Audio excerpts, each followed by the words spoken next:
Olá, meus irmãos e irmãs de Ideal Espírita, vocês amigos e amigas que nos acompanham aqui na página Estação da Luz Espírita, muitíssimo obrigado mesmo pela sua companhia. A nossa página Estação da Luz Espírita não tem fins lucrativos, o objetivo é a divulgação da doutrina espírita. E é por isso que nós reunimos aqui esta sede de matérias espíritas para que possa atender às suas necessidades, estudo, lazer, pesquisa. Você encontra aqui na nossa página Estação da Luz Espírita os livros da codificação, obras suplementares, entrevistas, palestras e os programas da Web Rádio Estação da Luz de Natal e Web Rádio Cristo Consolador de São Paulo. Ou seja, um acervo que atenda às suas necessidades, sem fins lucrativos. O objetivo é a divulgação da doutrina espírita. E agora eu convido você para nos acompanhar na reprodução de mais esse trabalho imperdível. Muito obrigado mesmo pela sua companhia e vamos juntos!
É chegado o momento da nossa palestra de hoje. O nosso irmão palestrante de hoje é um irmão trabalhador do lar de Frei Luís, trabalha na sala 6. É o nosso irmão Alexandre Nolasco. Ao nosso irmão, muito obrigado, o nosso reconhecimento por estar aqui junto de nós. O tema da palestra do irmão será Banalidade do Mal. Banalidade do mal. Um tema extremamente interessante. Fique à vontade. A casa é sua. Faz de conta que a casa é sua, fique à vontade. Boa noite a todos. Graça e paz na vida de todos. Bom, como o nosso presidente falou, o tema é banalidade do mal. E a gente vai explicar como surge essa expressão e de onde ela vem. É uma expressão que surge após a Segunda Guerra Mundial. O conceito é aprofundado por uma filósofa bem conhecida de quem estuda filosofia, chamada Hannah Arendt, no livro Eichmann em Jerusalém.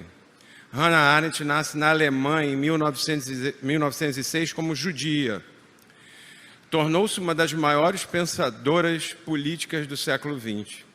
Em 1933, ela foge do nazismo e 4 anos depois perde a sua nacionalidade alemã.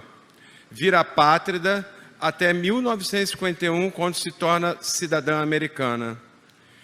Lá é convidada para cobrir o julgamento de Adolf Eichmann para a revista New Yorker. Eichmann era um oficial nazista, responsável principal, o chefe do transporte de presos judeus, organizando a extensa logística de levá-los para os campos de concentração e depois para os campos de extermínio. Eichmann teve exímia administração desse processo, que no final torna-se o que ficou conhecido como solução final. Após o fim da guerra, ele foge e é capturado, na verdade sequestrado, pelo Serviço Secreto Israelense, Mossad, em 1960, na Argentina. Acho que é na Netflix, tem até um filme sobre isso. Existe um filme muito bom sobre isso. E, levado para Israel, é julgado em 1961. Lembre-se, Hannah Arendt está lá para cobrir o julgamento, sendo judia. A sua defesa, ele diz que nunca matou ninguém, era verdade. Ele, de mãos próprias, ele nunca tinha matado ninguém. Ele apenas seguia ordens. A grande maioria dos nazistas presos não viu crimes no que tinha feito. Apenas seguia ordens como militares. Arendt foi preparada para chegar no julgamento e encontrar um sociopata. Mas viu um sujeito assustadoramente normal, comum, um burocrata extremamente eficiente, um gestor habilidoso, zeloso cumpridor das suas ordens e dos seus deveres. E mais, descobriu que Eichmann era um excelente chefe de família. Porém, ela viu nele um ser incapaz de discernir com propriedade o que era bem e o que era mal. Uma moral embotada. Todos no julgamento, todos os judeus presentes, esperavam que Arendt apresentasse o tamanho do abismo entre eles e aqueles nazistas. Arendt não encontrou esse abismo. Não encontrou e nem conseguiu mostrar o monstro criminoso que esperavam que ela mostrasse ao mundo. Isso provocou uma ira sobre ela da comunidade judaica. Ela viu naquele homem alguém de mediana inteligência, uma inteligência até bem comum, que nada o diferenciava dos que o prenderam e o julgavam. Eichmann, para ela, era como a maioria de nós, não percebia quanto mal se revela nas escolhas do cotidiano. Até porque suas escolhas pareciam extremamente razoáveis. Em relação aos membros da sua comunidade, era altamente prestigiado, admirado e reconhecido pelo que fazia. Surge, então, a tese, banalidade do mal. Arendt vai dizer que o nazista, o terrorista, o cidadão de bem, tem algo em comum com todos nós que não computamos. Esse será o objeto da nossa reflexão. O que nós temos em comum com isso? A primeiro momento é chocante. Bem, quando eu falo urso-panda, embora a imensa maioria aqui nunca chegou a estar de frente de um, todos vão ter a ideia das características de um urso-panda. Seu tamanho, sua cor, seu peso, sua graça. Mas quando eu falo do mal, as características e propriedades desse mal estão sujeitas a concepções daquilo que é mal, sendo percebido por si e para si como tal. Se você não chuta uma oferenda na encruzilhada, é porque percebe que isso pode se tornar um mal para si de alguma maneira. Se você não percebe como um mal, é fácil você chutar.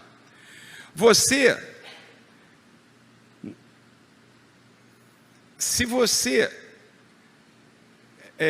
fuma um baseado para diminuir a sua ansiedade, é porque você não vê um mal em fumar um baseado. Se você vê como mal, você não faz. Você não é agressivo com alguém que te falta com respeito, porque você percebe que isso pode ser um mal para você, senão você também agride. Você não se suicida quando a sua vida parece catastrófica, porque de alguma maneira você percebe que isso vai ser um mal terrível na sua vida. Senão você pratica o ato. Há poucos anos, a gente ainda vê isso. Nós vimos refugiados da Síria atravessando de qualquer forma, e ainda acontece, o mar Mediterrâneo buscando refúgio em países da Europa. Vários desses países fecharam as suas fronteiras. E o que a gente viu foi o jornal notificando vários corpos encontrados nas praias da Europa em alguns países, principalmente crianças na praia. Outros países abriram suas fronteiras. Os que não abriram defendiam que abrir as fronteiras seria um terrível mal para a sua economia. Os que abriram falaram que países ricos tinham obrigação de abrir. Onde estava o mal? Onde estava o bem? O que fez jovens de todo o mundo, alguns deles, lógico, quererem se alistar no Estado Islâmico, e muitos se alistaram, e fazer aquilo que todos viram em alguns momentos, cortar cabeças porque alguém acreditava em formas diferentes. O que faz um jovem, que a gente tem visto, assassinar pessoas e crianças que nunca viu pelo um ideal? Como nasce um corrupto que desvia dinheiro de hospitais? Como nasce um terrorista, um traficante? Como nasce um assaltante? Da racionalização de pequenas escolhas, seja de modo consciente ou não. Escolhas que moldam o nosso comportamento. Usamos a razão para fornecer motivos para agirmos de tal ou não agirmos de tal maneira. Geralmente acreditamos existir um enorme abismo existencial entre nós e aqueles que agem de forma identificada por nós como um mal.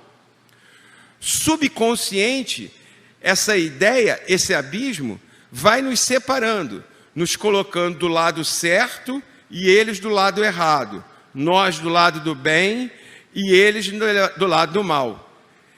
Para nós que estamos sob a guarda do Evangelho de Jesus, não podemos nunca esquecer que foram pessoas comuns que escolheram Barrabás ao invés de Jesus. Agora, já é possível uma provocação a todos nós. Você consegue enxergar banalização do mal nas suas escolhas do dia a dia? Estamos certos de não ter atitudes que causem mal para nós ou para os outros? Se não estamos, por que agimos assim? Alguém há 2000 anos atrás já lutava bravamente com essa questão. Ele não indagava, pelo contrário, afirmava: o bem que eu quero, eu não faço, mas o mal que eu não quero, esse sim eu faço. Estamos falando de Paulo de Tarso em sua carta aos Romanos. Mais à frente, Paulo irá dizer que isso acontecia porque o pecado habitava nele. Muito difícil, principalmente em nossos dias atuais, alguém terá coragem de dizer isso, que o mal habita em si, principalmente no meio religioso. Estamos facilmente prontos e armados para combater o mal nos outros, mas dificilmente somos corajosos para revelar em nós mesmos, para enxergar aquele que habita em nós e ainda praticamos. No início da era cristã, aqueles que eram vistos como santos eram os que enxergavam o mal em si, o pecado em si. Hoje é o que sabe esconder, se esconde muitas das vezes nas atitudes do bem, nas atitudes de benevolência. Por isso, Agostinho, a primeira palestra de hoje, por coincidência, foi sobre uma pessoa que eu admiro muito, que é Santo Agostinho, escreve um dos livros mais incríveis que já li, que todos deveriam ler, que está presente na cabeceira da minha cama, para que eu sempre possa lembrar de ver o mal em mim. Confissões. No livro Confissões, Agostinho conta uma história muito interessante sobre o roubo que ele fez de peras quando jovem. O roubo das peras de Santo Agostinho. Ele invade uma casa, pula um terreno, coisa que muitos de vocês já podem ter feito, eu já fiz isso, e rouba peras. Mas ele descreve que ele não roubou a pera para comer a pera e saboreá-las, mas ele não usou esse termo, pela adrenalina do roubo, por sentir a alma naquela coisa errada. Adrenalina hoje é fácil, mas ele não tinha o termo. O filósofo grego Epiteto, que viveu a maior parte da sua vida em Roma, escreve o seguinte: o mal não é um elemento natural no mundo, nos acontecimentos ou nas pessoas. O mal é um subproduto da negligência, da preguiça, da distração. Surge quando perdemos de vista nossa verdadeira meta na vida. A etimologia da palavra pecado, o significado por trás dessa palavra é errar o alvo. Qual o nosso alvo? Se você é namorado pelos ensinamentos de Jesus, como Paulo de Tarso e Santo Agostinho, é um lugar que todo mundo pensa que é um lugar, e eu vou revelar que não é, para aqueles que não sabem, que é o reino dos céus. Falar sobre o reino dos céus é uma palestra e até bem longa, que tem bastante coisa, mas eu vou fazer bem rápido. Jesus diz para nós que o reino dos céus está em vós. Então, não é um lugar. Foi dito por muito tempo, e ainda é, que era um lugar para que alguém assumisse a pretensão de ser a porta para esse lugar, o acesso para esse lugar. O reino dos céus não vem por obras exteriores. Não importa o bem que você faça, não é assim que você entra no reino dos céus. Por isso diz o Evangelho de Jesus em Mateus 7, 22. Muitos me dirão naquele dia: Senhor, Senhor, não profetizamos nós em teu nome? Parece que é coisa de evangélico, mas não, todo mundo faz isso aqui, os médios fazem isso aqui. Senhor, Senhor, não profetizamos nós em teu nome? E em teu nome não expulsamos demônios? E em teu nome não fizemos maravilhas, curas? E eu lhes direi abertamente: nunca vos conheci. Apartai-vos de mim, vós que praticais o mal. O reino dos céus é um estado de consciência, é uma vibração da alma. E Jesus ainda vai dizer para você buscar esse estado, essa vibração, com toda a sua força, com toda a sua alma. Se alguém quiser saber o acesso ao reino, é facinho, tá? É só partezinha pequena, entre Mateus 5 e 7 é o tal do Sermão da Montanha. É aquela fase, coisa fácil, de amar os inimigos, bendizer os que maldizem, orar os que perseguem, dar a face direita, não te pedir emprestado o que te pegou. É aquela fácil de ter uma vibração assim na alma. Para acessar esse reino é imprescindível priorizar o cuidado de si. Sair do modo automático de escolher e passar a definir para si o que são as escolhas indevidas. E nada melhor do que isso, do que a experiência pessoal. Todo mundo que já carrega cabelo branco e ruga nos rostos, já sabe, já tem ideia do que é mal para si. A experiência secular e a história vai definindo o que verdadeiramente foi o mal. Também a ciência, como observadora das experiências, nos ajuda a definir critérios. Façamos uma reflexão sobre as escolhas que não nos damos conta, mas são escolhas. Muitos de nós nos tornamos escravos de certos medicamentos, não pela existência de uma fisiopatologia hereditária ou genética, mas por não querer abandonar certos hábitos comportamentais. Relutamos em deixar o prazer de comer o que queremos ou beber o que queremos. Ninguém aqui vai ser convidado, pô, lá em casa hoje vai ter um brócolis maravilhoso, vai ter um chuchu lindo, é uma picanha, é uma feijoada, né? É uma cervejinha. Relutamos em deixar o sofá pelo exercício diário. É muito difícil acordar cedo para ir se exercitar. Relutamos em querer aprender a meditar. Isso não serve para mim, eu já tentei várias vezes, é impossível meditar. Uma bênção para uso diário. Assim, buscamos continuar vivo, colocando nossa reverência diária a inúmeros santos. Santa Losartana, cuida da minha pressão. Santa Metformina, cuida da minha glicose. Santo Omeprazol, acaba com a minha azia. E o mais referenciado de todos, o maior santo de todos, o Santo Rivotril, cuida da minha ansiedade. Não estou dizendo aqui para ninguém deixar Ninguém deve começar a tomar remédio e deixar de tomar se não for por uma ordem médica. O que eu estou dizendo aqui é que os efeitos colaterais e as adversidades do uso contínuo poderiam ser substituídas pela vontade de querer modificar hábitos de comportamento. Por que fazer? Por que é banal isso? Por que a gente não cuida de si, não identifica em nós esse querer que nos faz mal?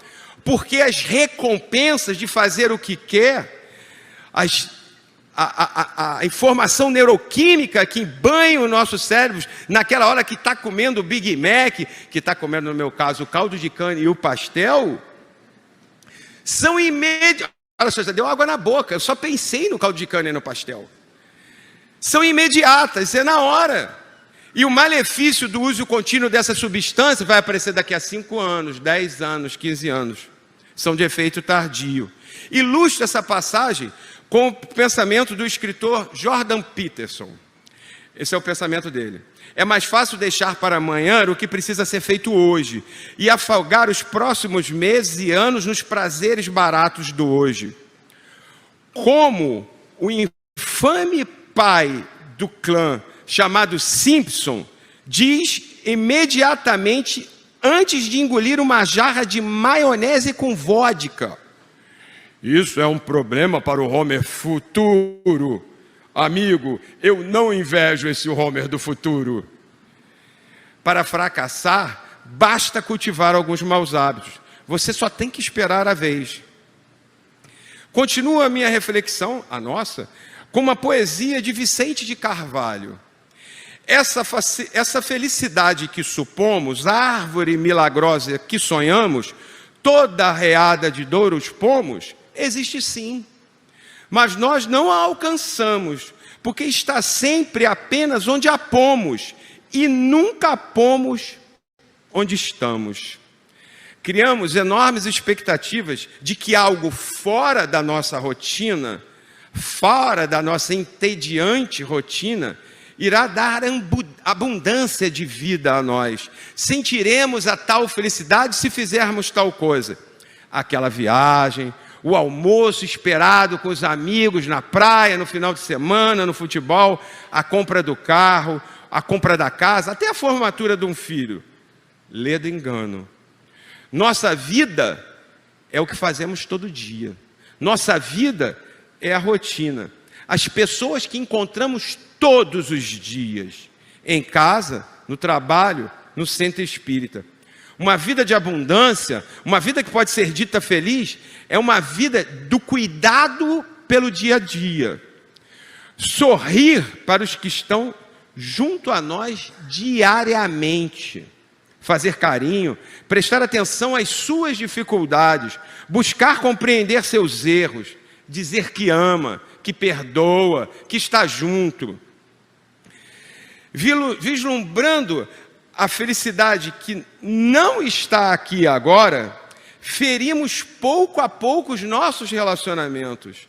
E o nosso distanciamento com essa postura defensiva será sempre culpa do outro.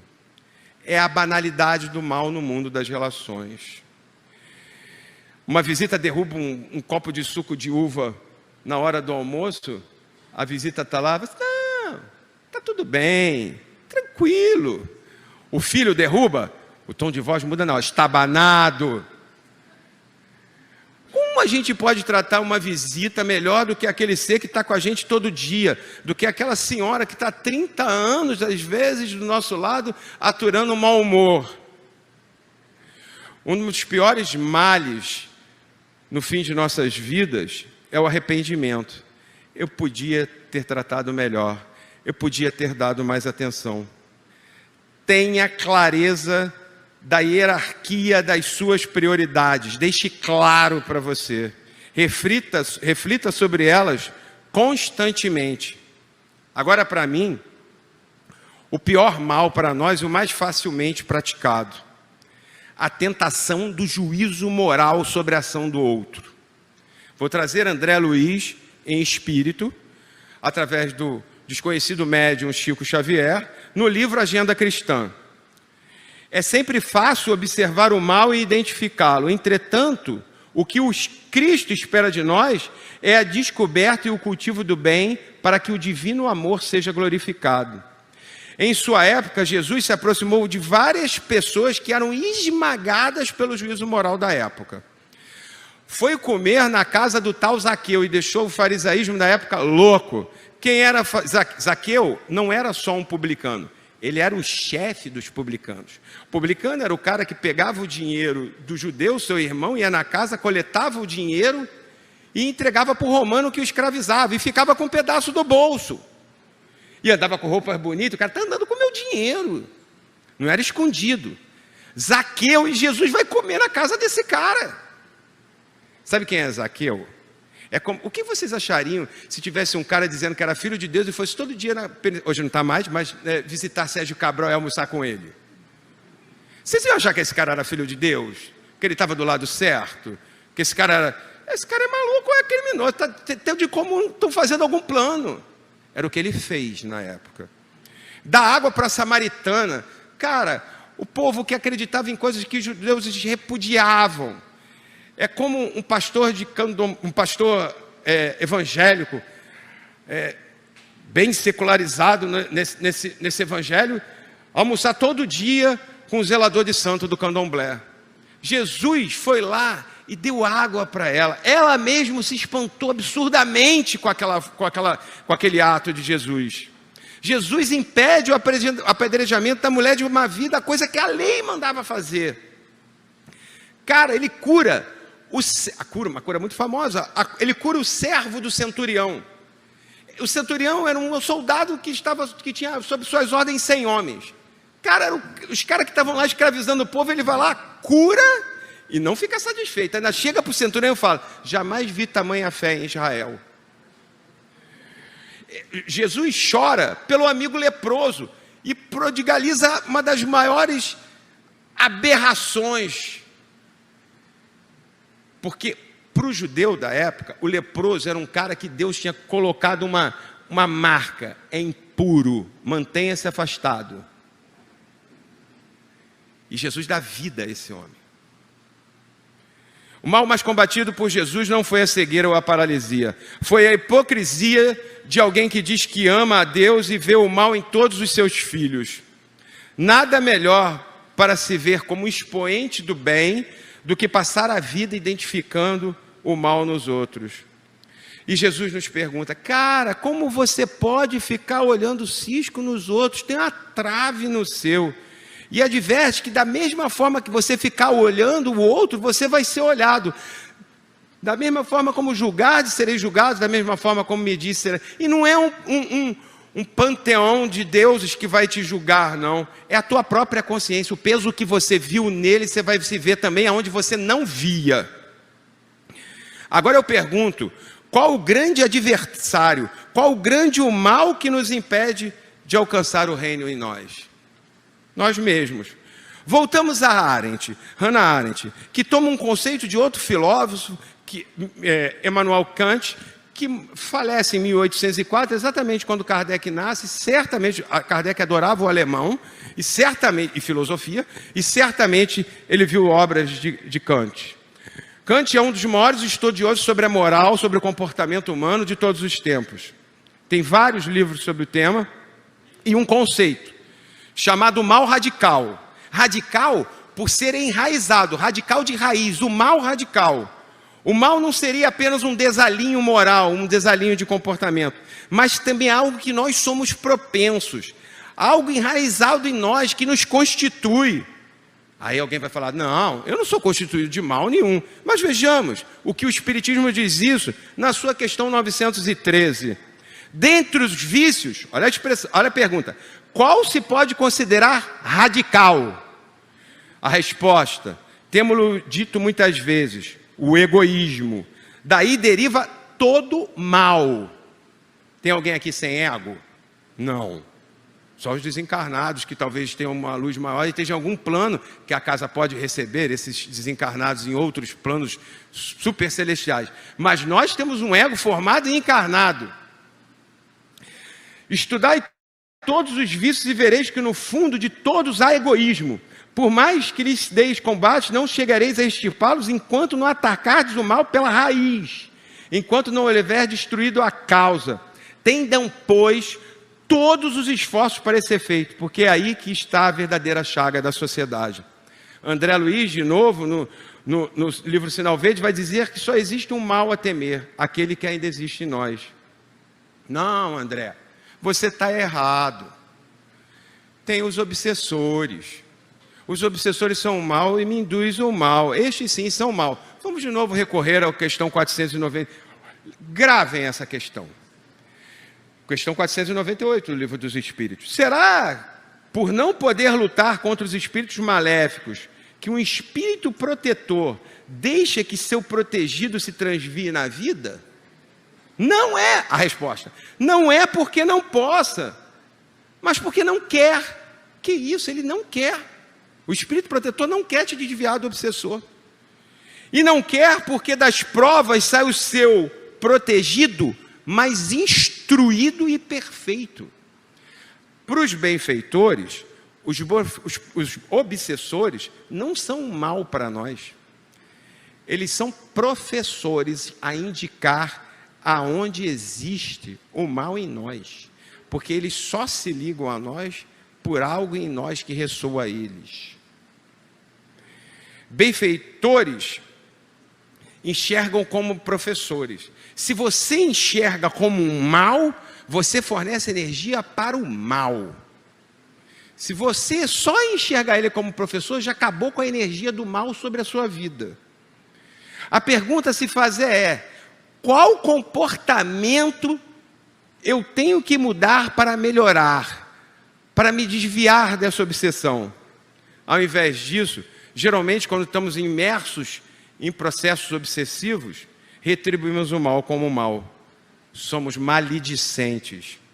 Temos enorme dificuldade de separar a atitude do autor. Adoramos a cumplicidade. Um amigo, um colega de trabalho comenta sobre os erros de alguém e logo começamos a ver onde estão as pedras que nós possamos jogar. Esse ou aquele errou e já pegamos o atalho de indiferença ao errado. Se for na internet, cancelamento. Deixamos facilmente de conflitar uma ideia e esposamos com todas as nossas forças o confronto pessoal.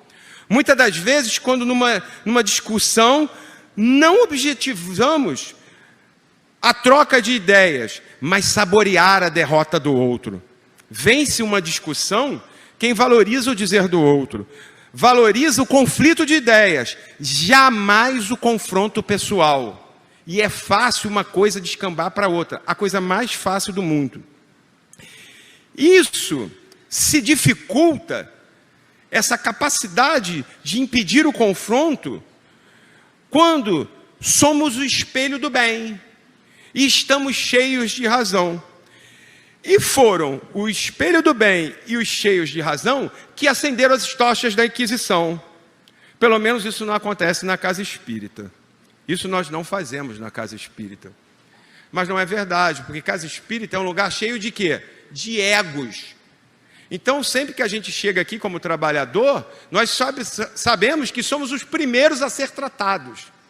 Os primeiros em tratamento. Mas alguns de nós, em algum momento, esquecem disso e se verem e sobem nos pedestais do bem e passam a atacar a qualquer um. Podem ver o erro do outro e não ver o que estão fazendo. Vou agora ao senhor Divaldo Franco, outro médium ainda encarnado através da sua benfeitora em espírito Joana de Anjos, no livro Em Busca da Verdade. Olha que nome legal. Em realidade, a substituição do mal pelo bem, conforme o conceito paulino, é o maior e o mais eficiente recurso para que se estabeleça o equilíbrio emocional no indivíduo e no agrupamento ao qual se encontra. Agora bem, toda vez que alguém se põe contra algo ou alguém, é inevitável que se arme, o que na hora se transforma no mal. Todavia, quando se põe a favor do bem, desarma-se e logo ama, o que modifica totalmente a questão, demonstrando a excelência do seu propósito. Mais à frente, Joana vai dar a sua opinião sobre a frase: o mal é a ausência do bem. Diz ela: o bem, portanto, não é a ausência do mal, assim como o mal não pode ser considerado fora do bem, mas experiências que podem ser conduzidas criteriosamente pela consciência para a autorrealização. Algo comum em todas as guerras mundiais, nessa guerra de palestinos e judeus, ou de russos contra ucranianos, entre familiares, entre trabalhadores de qualquer lugar, é a falta de compreensão. A incompreensão alimenta a barbárie nas relações e fomenta o mal onde a gente não acreditava ser possível ele existir. Compreender aquele que erra não significa conformismo com o crime ou com o erro praticado. Significa saber que também erramos e precisamos de compaixão, que todos nós precisamos de misericórdia. O amor, essa vibração de acesso ao reino dos céus, rejeita de todas as formas a rejeição, exclui a exclusão. Devemos sair dos nossos pedestais de pretensos operadores do bem e nos ver sempre como necessitados de misericórdia. Uma coisa, principalmente para nós, médios e trabalhadores, ou aqueles que esposaram o Evangelho, uma coisa é o mal do traficante, outra coisa é o mal do corrupto, que não segue a Jesus ou o Evangelho. A ignorância os protege, como diz Paulo. O contrário também, para nós, é verdadeiro. A ignorância não nos protege. Para nós, existe uma sofisticação na ideia do que é mal para nós e para a sociedade. E o mal para os que verdadeiramente os seguem. Por meio de uma parábola, Jesus dá uma lição muito boa. Em Lucas 12, a gente vê essa parábola. Aquele servo que conhece a vontade de seu senhor e não prepara o que ele deseja, nem o realiza, receberá muitos açoites. Mas aquele que não a conhece e pratica coisas merecedoras de castigo, receberá poucos açoites. A quem muito foi dado, muito será exigido. E a quem muito foi confiado, muito mais será pedido. Vocês têm ideia o que eu causo sobre a minha vida, ficar falando isso para vocês e disso aqui, tá? Eu estou falando para mim o quanto eu tenho que ser rigoroso na minha conduta. O quanto que eu tenho que pensar quando eu acredito que eu estou identificando o erro em alguém, o quanto eu sou necessitado de amor e de misericórdia. O quanto eu tenho que ser ponte para conflitos. O quanto eu tenho que rejeitar a rejeição. No livro Libertação, de Sr. Chico Xavier, também é uma da sequência das obras de André Luiz. Começa com Nosso Lar, Mensageiros, Missionários, Obreiros da Vida Eterna, e vem Libertação. É o livro que trata do maior ser trevoso apresentado por Chico. Um diabão na nossa história. Sabe aquele diabão, chefe de falange? Um senhor diabão. Na concepção desse ser, chamado Gregório, é um ex-papa que está lá. Ele e os dragões agem a favor do bem. Ele age sobre aqueles que buscam justiça. André Luiz acompanha um outro benfeitor chamado Gúbio, numa expedição às zonas mais umbralinas atrás de Gregório. Preste atenção. Eles estão lá porque a mãe de Gregório orava por ele há 1000 anos. Para chegar em Nosso Lar, pátria espiritual, teve que ter um plano para receber ela e ela ser materializada, a tamanha elevação dessa senhora chamada Matilde. 1000 anos rezando por Gregório e vê uma possibilidade e vai lá pedir que vão até lá, porque há uma chance dele ceder. Ele se arvora como grande juiz dos culpados. O objetivo era desviar, o primeiro objetivo, ele estava com 60 obsessores numa casa, acabando com a vida de uma menina. Mas ele tinha perfeitos motivos para isso. Pensa bem. Quem ele recebia nessas zonas umbralinas? Eram os grandes corruptos, os terroristas, os traficantes? Não. Era a dona de casa que teve a filha assassinada. Era o homem de bem que foi roubado pelo sócio. era o grande padre que, tinha sido maltratado por alguém. Ele estava lá esperando trazerem para ele os culpados e ele agir. Ele era um justiceiro. E a gente vai ter aqui uma breve ideia do que Gúbio vai conversar com ele. E olha como que Gúbio o trata, que deixa André Luiz espantado. Não te posso discutir os motivos pessoais. Sei que há uma ordem absoluta na criação e não ignoro que cada espírito é um mundo diferente e que cada consciência tem a sua rota. Cala-te, insolente! Sabes que te posso punir. Que seria da tua conservação da terra? Como poderia operar o amor que salva sem a justiça que corrige? Os grandes juízes, os dragões, são temidos e condenados, mas convertem-se em carcereiro dos perversos e dos vis. Na sequência severa que a terra lhes pertencia. Sim, concordou Gúbio, imperturbável.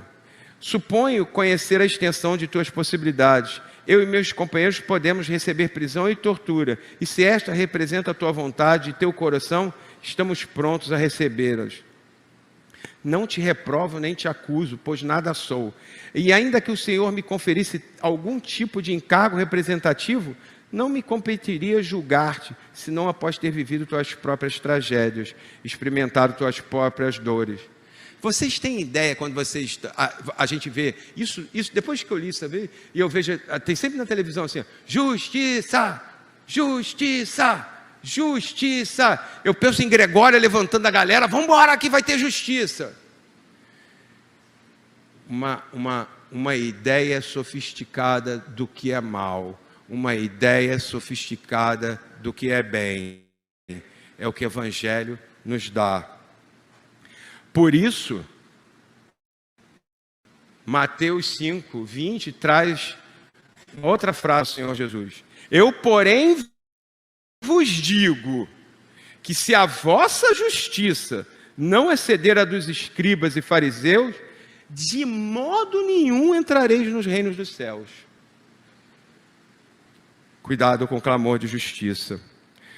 Para ir terminando, eu vou trazer aqui um capítulo do livro Cartas e Crônicas, de Francisco Cândido Xavier, pelo irmão X. Esse é o começo do capítulo. Conta-se que Allan Kardec, quando reuniu os textos de que nasceria o Livro dos Espíritos, recolheu-se ao leito certa noite impressionado com um sonho de Lutero de que tomara notícias. O grande reformador em seu tempo acalentava a convicção de haver estado no paraíso, colhendo informes em torno da felicidade celestial. Comovido, o codificador da doutrina espírita, durante o seu repouso, viu-se também fora do corpo, em singular desdobramento. Junto dele, identificou um enviado de planos sublimes, que o transportou de chofre à novuenta região, onde gemiam milhares de entidades em sofrimento estarrecedor. Soluços de aflição cansavam-se e gritos de cóleras também eram ouvidos. Blasfêmias seguiam-se a gargalhadas de loucura. Atônito, Kardec relembrou os tiranos da história e inquiriu ao benfeitor espantado: jazem aqui os crucificadores de Jesus? Nenhum deles, informou o guia solícito, conquanto responsáveis desconheciam na essência o mal que praticavam. O próprio mestre auxiliou-os a se desembaraçar do seu remorso, conseguindo-lhes abençoadas reencarnações em que se resgataram perante a lei. Ah, já sei, diz Kardec, são os imperadores romanos. De certo, padeceram nestes sítios aqueles mesmos suplícios que impuseram à humanidade. Nada disso. Homens da categoria de Tibério ou Calígula não possuíam a mínima noção de espiritualidade. Alguns deles, depois de estágios regenerativos na Terra, já se elevaram a esferas superiores, enquanto que outros se demoram até hoje internados no campo físico à beira da redimissão. Acaso, então, andarão presos nestes vales sombrios os algozes dos cristãos nos séculos primitivos do Evangelho? De modo nenhum, replicou o lúcido acompanhante. Os carrascos dos seguidores de Jesus nos dias apostólicos eram homens e mulheres quase selvagens, apesar das tintas de civilização que ostentavam. Todos foram encaminhados à reencarnação para adquirir instrução e entendimento. O codificador do Espiritismo, então, Aníbal, Alarico, Gengis Khan. Antes, todavia, que anunciasse nova pergunta, o mensageiro acrescentou, respondendo à consulta mental: não vagueiam por aqui os guerreiros que recordam. Eles nada sabiam das realidades, do Espírito. E por isso, recolheram piedoso amparo dirigidos para o renascimento carnal, entrado em lides expiratórios conforme os débitos contraídos. Então, dize-me logo, rogou Kardec emocionado, que sofrimentos são esses que não paro de ouvir? Que gemidos são esses e imprecações que me cortam a alma? E o orientador esclareceu imperturbável: temos junto de nós os que estavam no mundo plenamente educados quanto aos imperativos do bem e da verdade e que fugiram deliberadamente da verdade e do bem, especialmente cristãos infiéis em todas as épocas, perfeitos conhecedores da lição e do exemplo do Cristo e que se entregaram ao mal por livre vontade. Para eles, um novo berço na terra é sempre mais difícil. Chocado com a inesperada observação, Kardec regressa ao corpo e imediato levanta-se e escreve a pergunta que apresentaria na noite próxima ao exame dos mentores da obra em andamento e que figura como sendo hoje a questão número 642 de O Livro dos Espíritos. Para agradar a Deus e assegurar a sua posição futura, bastará que o homem não pratique o mal? Indagação esta que os instrutores retorquiram: não. Cumpre-lhe fazer o bem no limite de suas forças, porquanto responderá por todo o mal que haja resultado de não haver praticado o bem. Você está entendendo o que ele está dizendo? Quando alguém está sendo mal, quando você está vendo alguém sendo mal com você, quando você está sendo sofrido por alguém, é a hora que você está sendo chamado para mostrar testemunho que você é cristão. É a hora do seu testemunho, de você mostrar quem você se revela. É quando o cara que está do lado, a pessoa que está do outro lado, te trata mal. Não é quando você é afagado. Eu acredito muito que a dor seja a forma mais forte de nos prender a um momento. Quando você está com muita dor, você não vai imaginar que você vai Você está com muita dor, a mente está gravada na dor. A dor física é aquela dor que te traz para aquele momento, mas também a dor psicológica. O luto por quem amamos. Quando a gente recebe uma notícia de que alguém que a gente ama muito acaba de sofrer um desencarne, é uma dor tremenda. A dor te prende à realidade e você não consegue sair dela. A dor de consciência ou espiritual é a culpa de nossas escolhas. Aquilo que vai ficar remoendo. Para a dor física, a gente tem uma morfina. Para a dor psicológica, a gente tem diversos atenuantes da consciência, amortecedores do nosso cérebro. Mas para a consciência espiritual não há. Não há remédio. Por isso que também no Livro dos Espíritos diz que o pior sofrimento que os espíritos têm é a ideia de não redimição. Ou seja, eu não sou capaz de ser liberto. Eu não sou capaz de ver a luz. Eu não consigo sair daqui. Nossa casa funciona há décadas cuidando dessas dores. Através de uma realidade tão forte ou maior do que a dor, que é a realidade do amor. Um amor que nos ensina a cuidar de nós e do próximo. Amor que cuida de centenas de crianças, de dezenas de idosos diariamente e de milhares de pacientes nos dias de atendimento. Eu espero que esse estudo, junto a todos nós, nesse solo que para nós é sagrado, possa estar iluminando todos vocês, mas também todos os trabalhadores desta casa, onde quer que eles estejam. Que este seja identificado a cada vez que a gente canta o hino a Frei Luís e nos chama de amigos inseparáveis. Obrigado, Frei Luiz, a toda a sua falange, pela enorme misericórdia em me permitir fazer parte desse estudo. Agradeço a todos, muito obrigado.